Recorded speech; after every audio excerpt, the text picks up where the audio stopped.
Bismillahirrahmanirrahim. Assalamualaikum warahmatullahi wabarakatuh.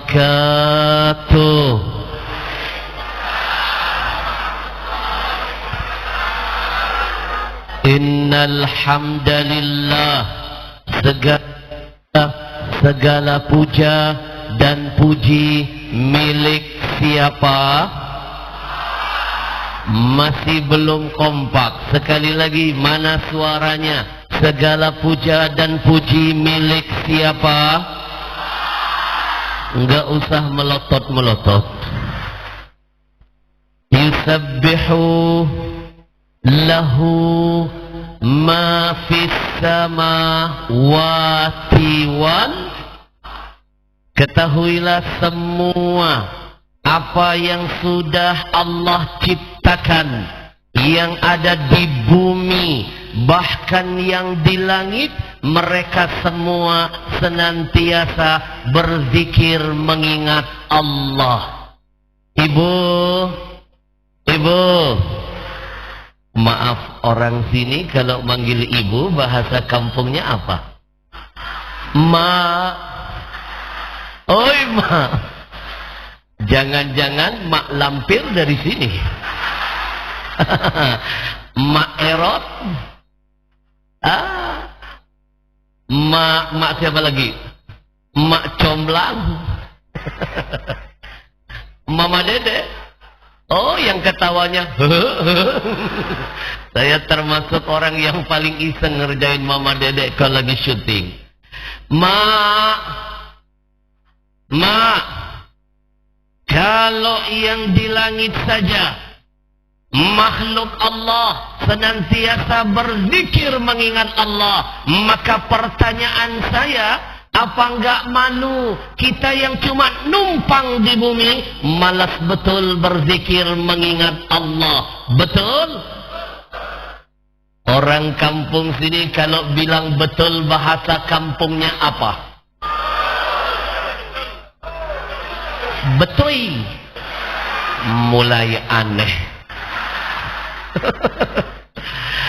Tolong nanti ke depan ajarkan kepada saya sepatah dua patah bahasa sini. Betul? Sebab kenapa? Agama yang menitipkan pesan, sampaikanlah dakwah itu menurut bahasa kaumnya. Kalau bulan kemarin saya tabligh akbar di Kalimantan Selatan, saya belajar bahasa Kalimantan Selatan. Kalau tadi malam saya tabligh akbar di Medan, saya belajar bahasa Medan. Kalau sebelumnya saya tabligh akbar di Lombok, saya belajar bahasa Lombok. Malam ini Allah takdirkan saya ada di tengah bapak ibu, saya harus belajar bahasa sini. Betul? Biar malam ini saya tidak merasa jadi orang asing, tapi izinkan malam ini saya seperti sedang berada di kampung kelahiran saya sendiri. Betul? Biar malam ini saya tidak merasa jadi tamu, tapi izinkan malam ini saya seperti sedang melihat, memandang, menatap semua wajah-wajah saudara saya semuanya. Betul? Bapak Ibu coba lihat, semua pohon yang ada di sekeliling kita, ketika daun-daunnya bergerak, sebenarnya mereka sedang berzikir mengingat Allah. Coba dengarkan ketika ada suara burung berkicau, sebenarnya burung pun sedang berzikir menyebut nama Allah. Kalau kita mendengar ada suara angin berhembus, sebenarnya angin pun sedang berzikir, bertasbih mengingat Allah. Ayo, kalau mereka saja senantiasa ingat Allah, apa enggak malu? Kita manusia, makhluk yang lebih sempurna, tapi terkadang tidak tahu diri, malas betul memuliakan Allah Tuhannya. Betul? Untuk yang kesekian kali, Saya ingin melatih diri saya dan mengajak kepada semua yang saya muliakan malam ini. Kalau seandainya malam ini kita berzikir dulu, menyebut nama Allah, siap? 100 orang. Sekali lagi, mana suaranya? Kalau saya ajak berzikir, menyebut nama Allah, siap? Kayak terpaksa. Biarkan orang menganggap kita malam ini seperti orang gila. Biarkan orang bilang kita gila, asalkan gila kita karena ingat siapa? Daripada kita gila ingat urusan yang tidak ada manfaatnya. Betul? Betul. Malam ini saya titipkan sebuah pesan indah dari Nabi. Demi Allah, tidak akan rugi siapapun yang lisannya selalu berzikir menyebut nama Allah. Nabi pernah berjanji, jangankan musibah, jangankan bencana, jangankan malapetaka, jangankan wabah, kiamat saja bisa Allah tunda kalau masih banyak orang di muka bumi ini yang mau menyebut nama Allah. Ayo, selama masih banyak orang yang mau menyebut nama Allah, kata Nabi, kiamat bisa ditunda turunnya. Kalau kiamat saja ditunda, apalagi musibah, bencana, malapetaka, dan wabah. Betul? Betul? Mana dalil sahihnya? Saya hadirkan hadis riwayat Muslim. Nabi pernah bersabda, la taqumus sa'ah, kata Nabi, kiamat tidak akan jadi.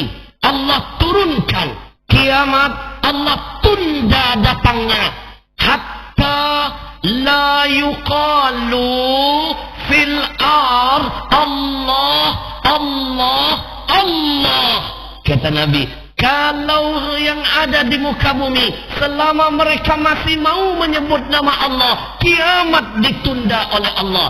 Tapi kalau di muka bumi sudah ada orang yang gak mau lagi menyebut nama Allah, sudah gak ada yang mau mengagungkan Allah, maka bumi dihancurkan, langit diruntuhkan, dunia dihabiskan oleh Allah. Maka Bapak Ibu sering-seringlah menyebut nama Allah, biar wabah, bencana tidak jadi turun buat negeri kita. Insya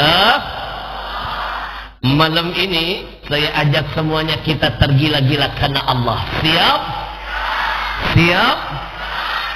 Ada satu nasyid yang dulu saya pelajari dari seorang munsyid terkenal. Dulu tahun 90-an saya masih tinggal di pondok pesantren Ariyat Palembang. Tahu Palembang? Tahu Palembang? Di mana? Wong kita gilo, wong kita galoh. Jangan nganggap remeh orang Palembang. Orang Palembang itu terkenal kuat-kuat. Saking kuatnya, bayangkan kapal selam dimakan.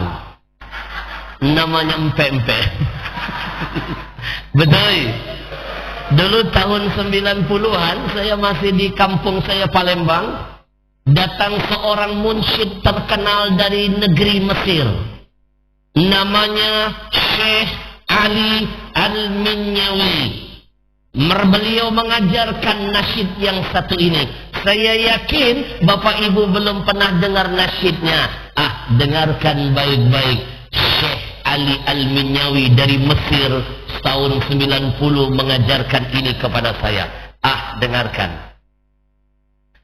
Tapi mohon maaf kalau nanti suara saya tidak semerdu Bang Rafli. Maaf, Habib juga manusia. Banyak acara, kurang tidur, suara jadi korbannya. Apalagi Ramadan. Bapak Ibu mau tahu jadwal Ramadan saya sepadat apa? Ramadan jadwal saya saking padatnya, bayangkan saya nggak makan siang. Bingung loh. Betul. Nih, ada anak-anak muda di depan kita. Nah, jawab yang kompak. Ramadan kalian berpuasa enggak, sayang? Itu baru namanya anak-anak yang soleh dan soleha. Jawab yang jujur, jangan ada dusta di antara kita. Kalian bocah-bocah, ketika Ramadan kalian puasanya 1 hari atau setengah hari? Yang kompak 1 hari apa setengah hari? Di mana-mana orang Ramadan puasanya 1 bulan. Kenapa mereka 1 hari? Aliran baru. Baik, hadirkan hatinya, kita berzikir mengingat Allah. Allahu Allah, Allahu Allah, Allahu Allah, la ilaha illallah. Allahu Allah, Allahu Allah, Allahu Allah, la ilaha illallah. Lebih keras lagi. Allahu Allah, Allahu Allah, Allahu Allah, la ilaha. Kalau kiamat saja bisa ditunda oleh Allah, kiamat saja tidak jadi Allah hadirkan. Selama masih banyak orang yang menyebut nama Allah, maka percayalah, sebanyak-banyak orang yang hadir malam ini yang tadi ikut meneriakkan nama Allah, maka percayalah, musibah, bencana, malapetaka, kesialan, wabah Allah tunda turun untuk kita, insya. Bapak Ibu, mohon maaf, kita sudah terlalu letih dengan bencana corona. Betul? Udah terlalu capek kita dengan wabah corona. Gara-gara corona kita semua jadi merana. Betul? Apalagi kami, Bang Nasir, apalagi kami, Bang, yang tinggal di Jakarta. Kami, para ustadz-ustadz yang tinggal di Jakarta, ketika corona datang kami menderita. Saya ingat betul ketika corona pertama datang, saya ingat betul, Bang Nasir, besok mau puasa padahal. Besoknya mau Ramadan. Nasib kami ustadz-ustadz di Jakarta dikurung di rumah-rumah. Padahal besok mau puasa, padahal besok mau Ramadan, kami dikurung di rumah-rumah. Murid saya ada yang menelpon, Kring, Habib, iya, bukankah sehari sebelum Ramadan, sebelum corona datang, itu setan yang dikurung? Kenapa sekarang ustadz dikurung? Jangan-jangan ini tanda kiamat. Betul? Betul? Bapak Ibu, gara-gara corona kami menderita. Nih, saya jujur nih malam nih. Gara-gara corona, hampir 1 tahun, Bang Nasir, saya nggak megang makhluk ini. Mikrofon, you know. Semua jadwal saya seluruh Indonesia di-cancel. Semua jadwal-jadwal tausiah dibatalkan. Jadwal syuting ditiadakan. Kontrak hilang. Gara-gara corona. Saya sempat tanya dengan petugas di Jakarta. Kenapa kami para ulama tidak boleh ketemu umat? Kenapa? Mereka menjawab, jangan Habib, sekarang corona sedang menggila. Saya bilang, kan yang gila corona, kita enggak. Tapi Jakarta sedang zona hitam, Habib.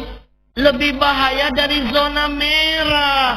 Kalau Habib memaksakan diri ketemu jamaah, Habib bisa kena positif corona. Kami sarankan Habib lebih baik ikuti arahan pemerintah. Apa arahannya? Waktu itu pesannya hashtag di rumah aja, hashtag di rumah aja, hashtag di rumah aja. Lebih baik Habib biar nggak kena positif corona, Habib berdiam saja di rumah. Bila perlu Habib jangan keluar-keluar dari kamar. Bang Nasir, saya praktekkan bang. 7 bulan saya nggak keluar dari kamar. 7 bulan saya nggak keluar dari kamar. Alhamdulillah saya negatif, tapi istri positif.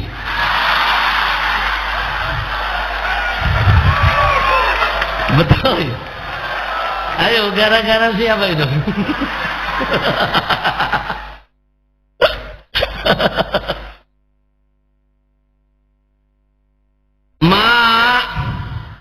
Mak, corona membuat kita semua jadi merana.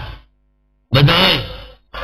Nih, jangankan anak-anak muda yang baru tamat kuliah, lalu baru mau cari pekerjaan.